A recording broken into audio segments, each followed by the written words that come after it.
Hey guys, welcome back to my channel. My name is Noelle and today we are talking about my first and only full distance triathlon experience, Challenge Roth.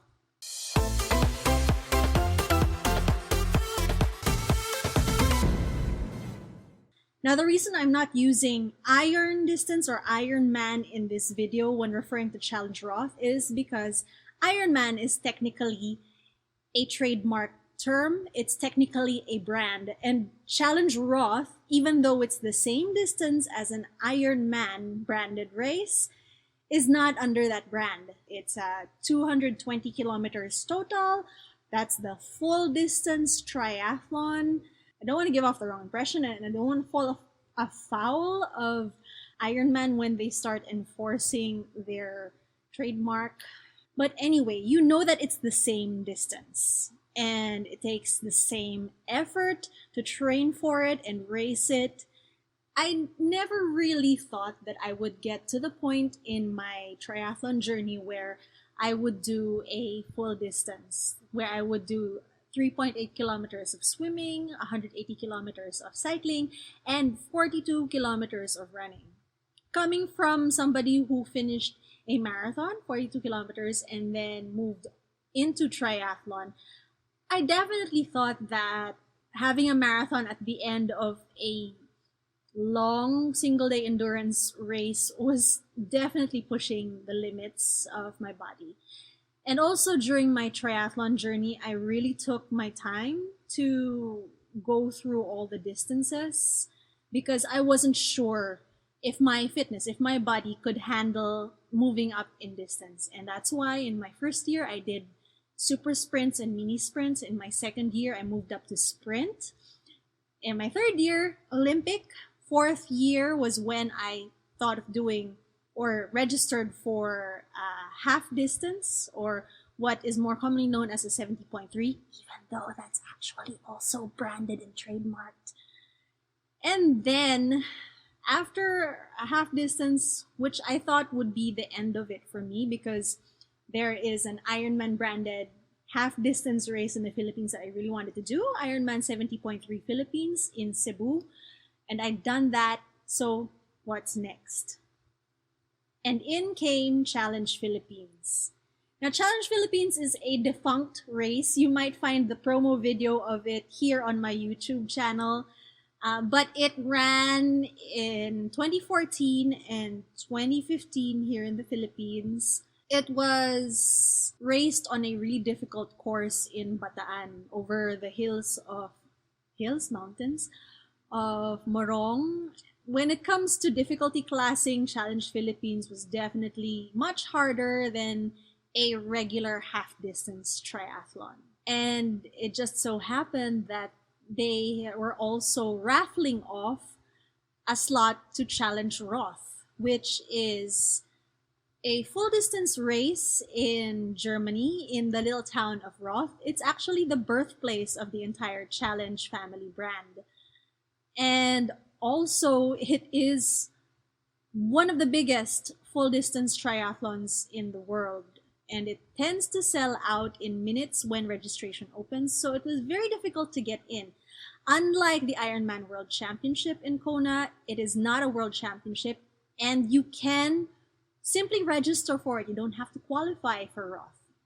And so I thought, if I'm ever going to do a full distance triathlon, then why not Challenge Roth? And so the idea was planted in my head. Thankfully, the organizers at Challenge Philippines, because I was doing some promotional work for them, they also offered me a slot into Challenge Roth and also helped me find a homestay and funded my flight going to Germany, which was actually a big thing because back then I was still working as a group fitness instructor and I wasn't really making big bucks. So all that assistance really helped me along on the journey, and all I had to do then was put in the work. And actually the work was the major part of really getting into that race. I technically ended up with about 10 months of training going into Roth, and that was kind of interesting because nobody else was really on that same journey with me, because other people in the Philippines weren't doing the same race. They were Many of them were signed up for, like, let's say Ironman Western Australia, which happens later in the year. Challenge Roth is in July, and nobody else was signed up for Ironman Germany, which is the other race that is held in the same time frame. So I had to do a lot of my training by myself. At that time, I was being guided by a set of principles that MACA-X, now MX Endurance, had published for the members. It was the Weekend Warrior blend system, in which every day of the week had a certain focus, and then you would put in your big mileage on the weekends. So Monday would be speed, Tuesday would be tempo, Wednesday recovery, Thursday another tempo session, Friday some recovery, and then Saturday and Sunday would be when you put in your long runs and your long rides. So that was the structure I built my training around. I didn't really look into the amount of time that I was putting in for the training. At that time, I was also teaching my group fitness classes. So I think I had about 6 or 7 hours of exercise already devoted to those group exercise classes. And then I had to add in 2 swims, 2 bikes, 2 runs in a week, just to make sure that I was ready and able to line up on the starting line with a chance at finishing the full distance. Now that I think about it, when I calculated everything, my maximum amount of time spent exercising and training, which included my work hours, was about 13 hours. Which is low, I have to tell you, those of you who have never trained for a full distance triathlon. 13 hours is kind of low. You usually end up doing a maximum of 17 hours per week of training. But throughout my endurance journey anyway, I've always been slightly undertrained, because I know I'm a bit more susceptible to overtraining. And when I get overworked, it's harder for me to bounce back. So I always err on the side of doing less instead of more. In any case, those 2 swims, 2 bikes, and 2 runs went like this. I had 1 long endurance swim session, and then another one which was basically more technique and shorter reps. Technically, the main set should be about 3.8 or 4 kilometers, but I kind of cheated on that one. And that came back to bite me later on. I will tell you about it. For bike rides, during the week, I rode indoors at home. I did mostly interval work, big heavy gear work. And then on the weekends, I would go to New Valley to try to get as much mileage under my belt as possible. As somebody who had never gone beyond 100-kilometer rides, to bump that up to 180 to 200 was quite a challenge. The biggest part of the challenge for cycling was getting the nutrition right, because after 100 kilometers, I had an upset belly. I didn't think I was absorbing nutrition properly. I found out that I was better off taking my hydration separately from my nutrition. So nutrition was solids, I would eat it. Hydration had my electrolytes. I actually did 2 back-to-back double century rides at some point. And afterwards, I wanted to throw my bike away. But because of those rides, I had the confidence needed, and I knew that I could finish the bike ride. And because I started out as a runner and I already knew what running 42 would feel like, well, 42 without the swim and bike before it, I had a reasonable expectation that I could get across to the finish line, get across those 42 kilometers. And so I didn't really do a lot of running. I did a lot of running off the bike, a lot of running out of the swim, and that's because I just wanted to run fatigued and train my body to get over that fatigue. So actually my longest distance for run during that time was 27 kilometers. And of course, this also bit me in the ass during the race.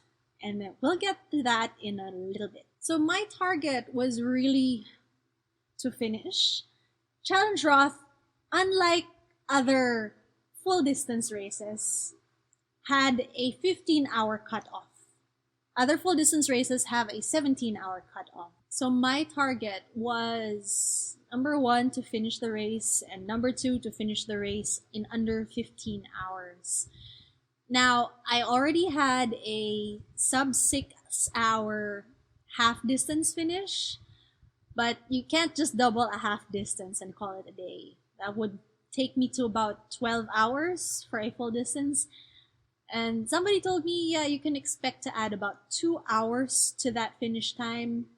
For Challenge Philippines, I finished it in a little over 7 hours. I think it was 7:06. The difficulty ratio of Challenge Philippines was kind of maybe 2/3 of an Ironman. That it was that kind of difficulty. So somebody told me just double your Challenge Philippines time, and that might be your expected finish time for Challenge Roth. I arrived in Roth maybe 2 days, 2 to 3 days before the race, just to acclimatize, along with Arland Makasib. And then their climate, even though they said they were having a heat wave, it was still pretty cool to me. So I thought, okay, it's not going to be easy, but it's not going to be as challenging as the hot races in the Philippines.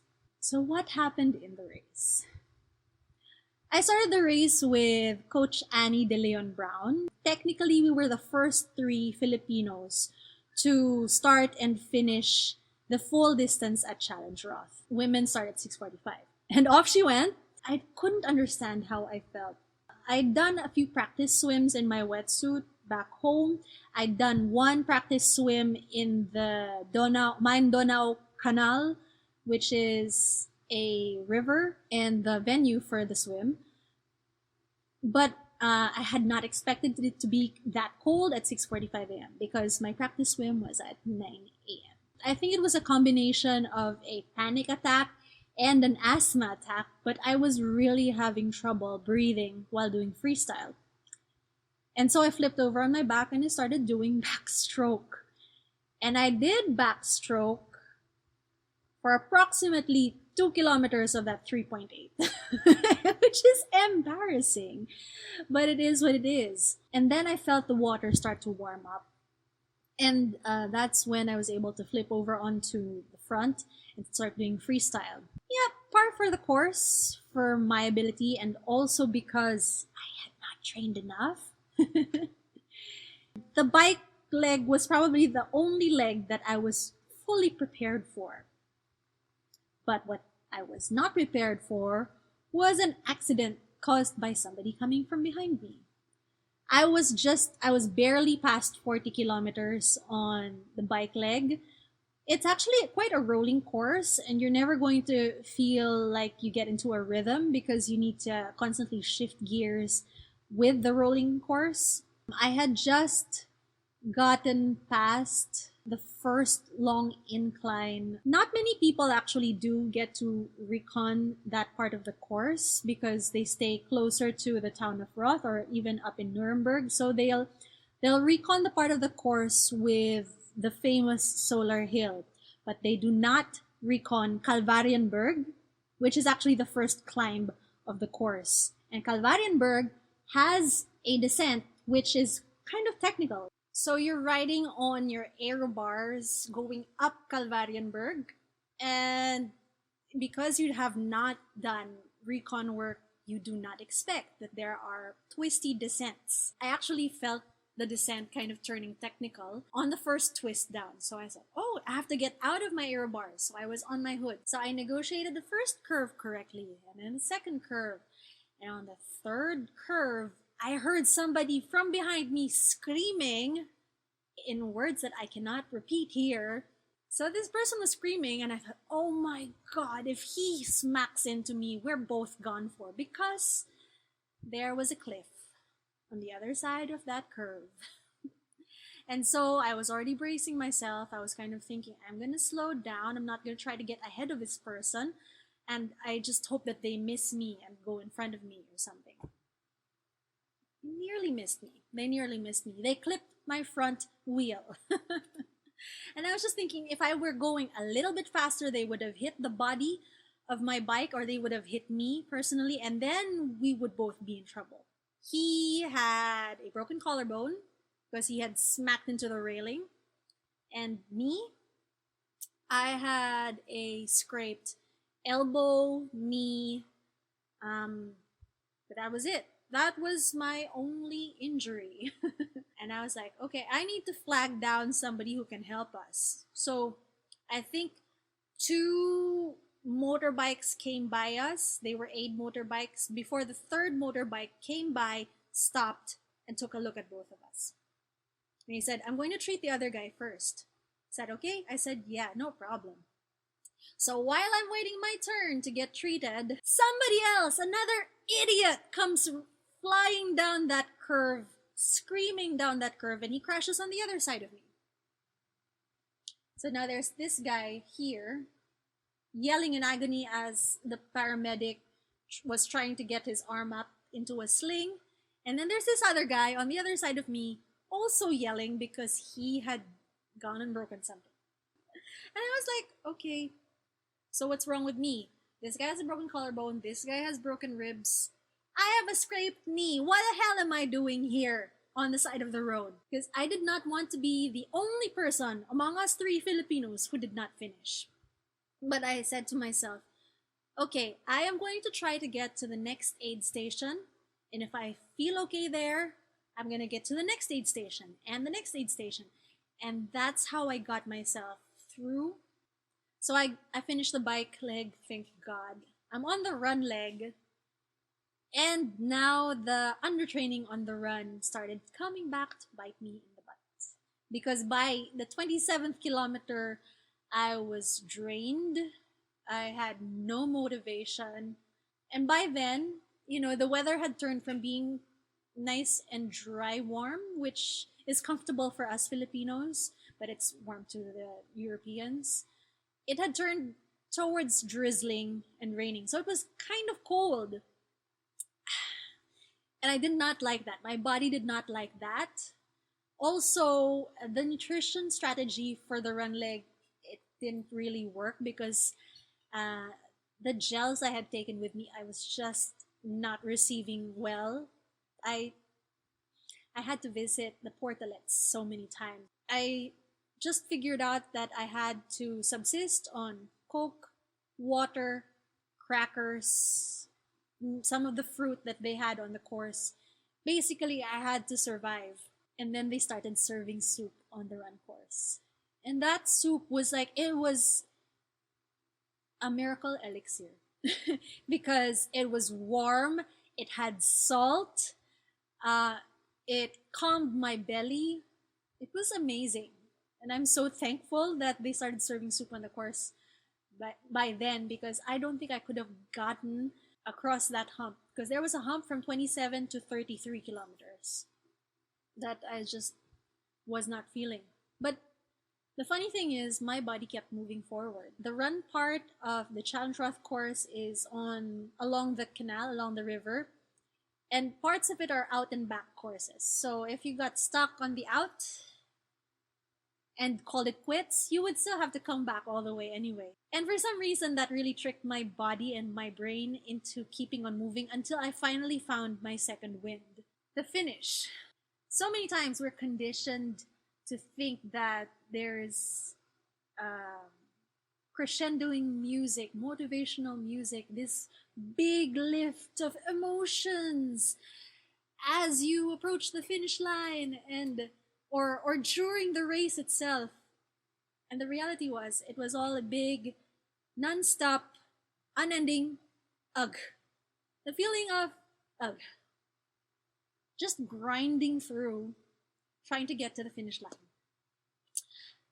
Of course, I managed to make my finish line a bit more memorable because I had brought the Philippine flag with me. It was in my back pocket the entire run leg. And so as I got into that entire finish straight, it's a loop through a stadium that they built particularly for the race.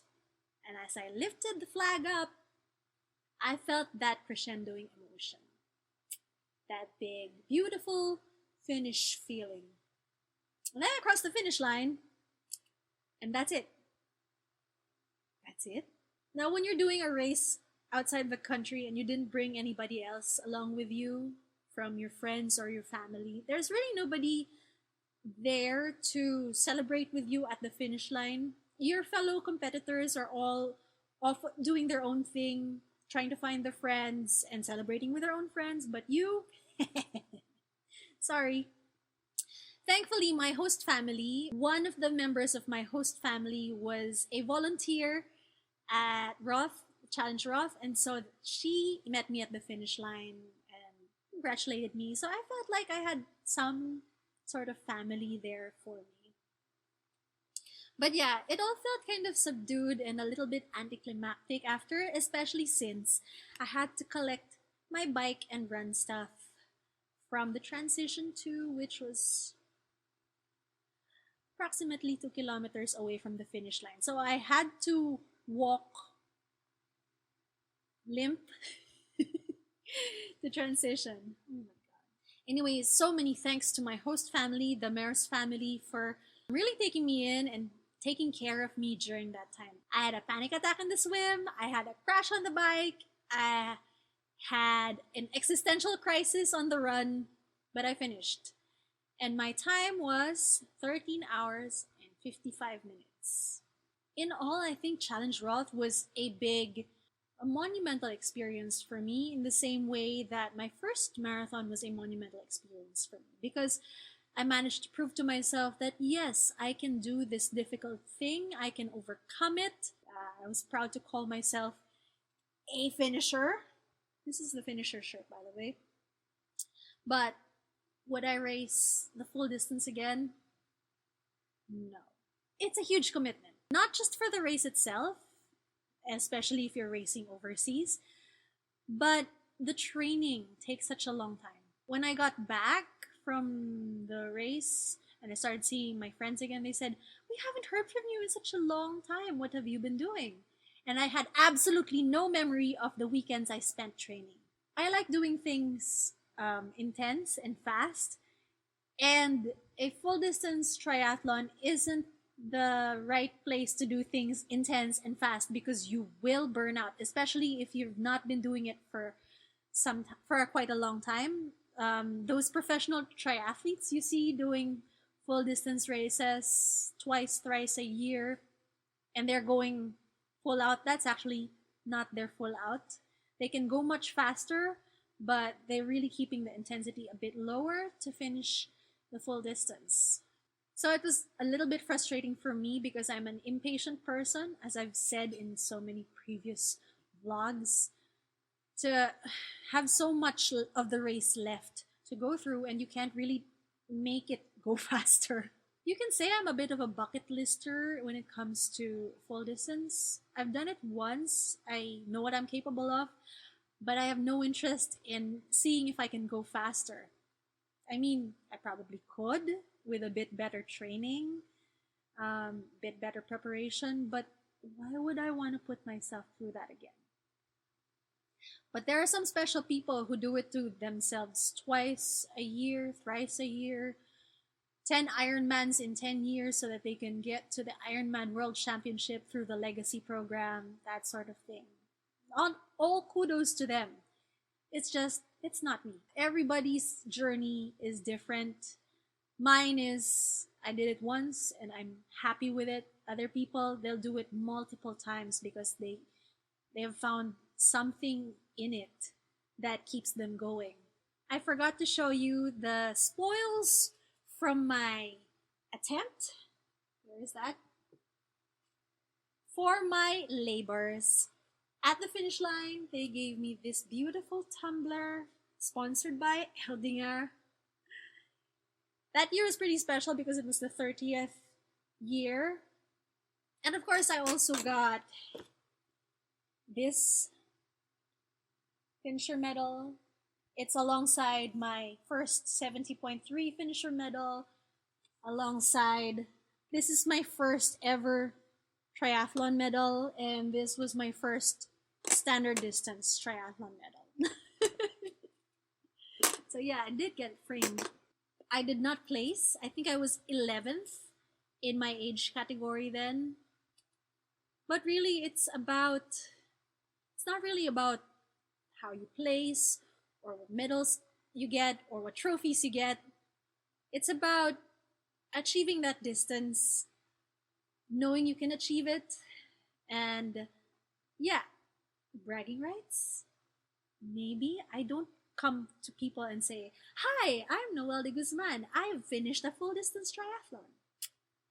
All right, guys, I hope you enjoyed this story, and I hope that it was entertaining for you. You know, if I were doing YouTube back in 2014, I would probably have taken you along this journey with me. And I kind of regret that I didn't have or don't have any video of that time in my life. I just have a few snippets, and then I have the race video that I paid for. I hope that this gave you a bit of insight into that full distance journey that I took. If you have any questions or comments, please leave them in the comments box below. If any of you are racing this year, let me know. If you have any questions, I'll try to answer them for you as well. If you like this video, please do give me a thumbs up. And if you haven't yet, please subscribe to this channel so I can see you again next time. Bye!